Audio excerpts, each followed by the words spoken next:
Good morning. So I had my passion kind of renewed this morning. It's always been there, but it just every once in a while I get fired up because I heard somebody else in a devotional this morning talking about basically teaching kids about the dangers of porn.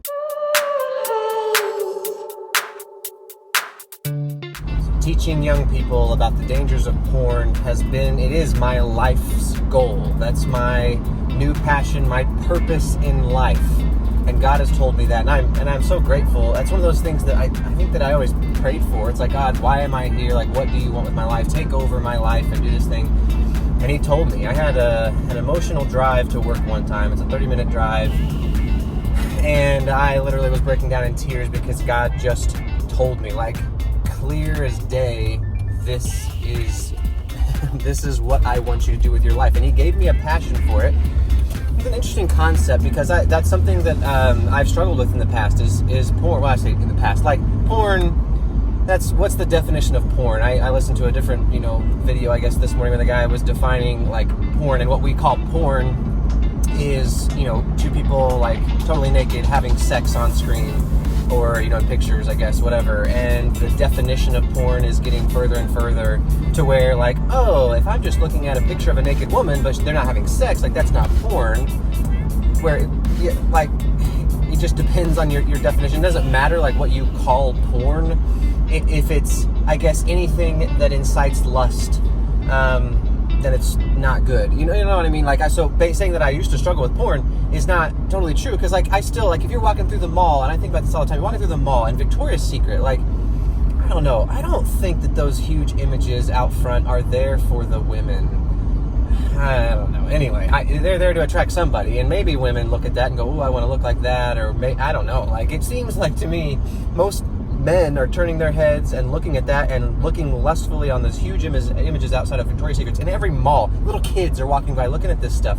And maybe women see that, and then they're like, okay, I need to wear Victoria's Secret underwear because a man will look at me like that. I don't know. I don't think there's been a conscious thought probably by the owners of Victoria's Secret to do that. But anyway, so what's porn? Like, is that porn? Is looking at the images at Victoria's Secret? Maybe it's not considered porn, and again, air quotes there, but if it incites lust, that's something that I still struggle with. You know what I mean? So anyway, whatever your definition of it is. However, porn, so when I say porn, I'm probably using most people's definitions and talking about either pictures or videos of people actually like having sex on screen, on camera, whatever, photos.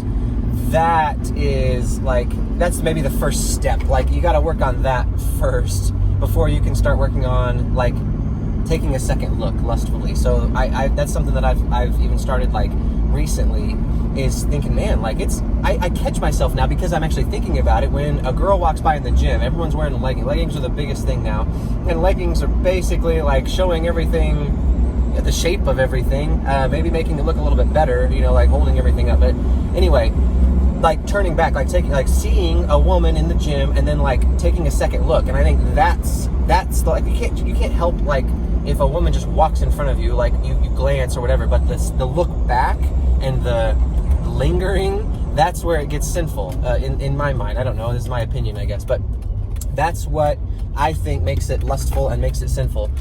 So yeah, we need to educate young men about that too, but I think the first step is the actual like pornographic videos and images of people actually having sex on a screen or in a picture, because that's just so far. It's like, yes, you need to eliminate that from your life 100%. Again, you're working on the other things after that, but you have to eliminate the major problem, and it's a major problem. It's a big deal. Now, saying that you should eliminate it from your life is a lot harder, that I think, than if you would never start. I have no proof of this. I don't know if I know anybody who never started. Like, if you were educated at a young age, I really think that if someone would have told me when I was young all the dangers of porn, I don't think I ever would have, because I've never tried drugs. I never tried a cigarette. I tasted wine on my wedding night. Other than that, I've never had alcohol. Like, I've had one taste of wine because I've just never seen, I don't know, the point. So I'm not saying like you should do the same thing, like, oh, you shouldn't do any of that. I'm just saying I am very self-disciplined. When I know something in my head and I've been told something before, like drugs are bad, don't do crack. Yeah, that's pretty easy for me. Not gonna happen. Just because I see the dangers and like, oh, if you smoke, you'll get lung cancer. So yeah, I'm not gonna smoke. I'm not gonna try it. I'm just very self-disciplined. So I think that if someone would have told me, maybe not everybody, but would have told me the harms of porn before I ever was exposed to it, I don't think that I would have gone in search of it. I was like, oh, this is bad. I need to stop doing this or whatever. This is going to lead to some bad things down the road. I know this because I've been told. Nobody ever told me, and I don't blame anybody for that. I don't know. Like, it's tough. I think in schools even, and in the church for sure, people are afraid to talk about this stuff because they're afraid like that if you talk about sex and you even talk about the harms like of porn, people like kids are going to find out what porn is and they're going to go looking for it after you tell them what it is. They're going to find out what it is. They're not relying on the church to like, oh, bring up this thought about porn's a thing. I should go look for that. No, it's happening. So we just need to tell them before. So they're basically armed. If you arm them with the tools and the defenses they need to fight against it and to defend against the original urge to start looking at porn, it can only be helpful. And so that's been my purpose in life. And I know there are other people out there that are the same way. Like I said, the guy who I was listening to this devotional this morning, and he was talking about the same thing, talking to his sons and daughter about the harms of porn. So I know that there's a group of people out there. I think it maybe just needs to be talked about more, and we just need to get this message out. And that's my mission in life. And so I know it's not going to happen overnight. It's going to take years, and I'm dedicated. So I'm playing the long game. I'm running a marathon, not a sprint. Anyway, just some thoughts that are on my mind, and I hope that turns your wheels a little bit and get you thinking. So hope you have a great day, and I'll see you tomorrow.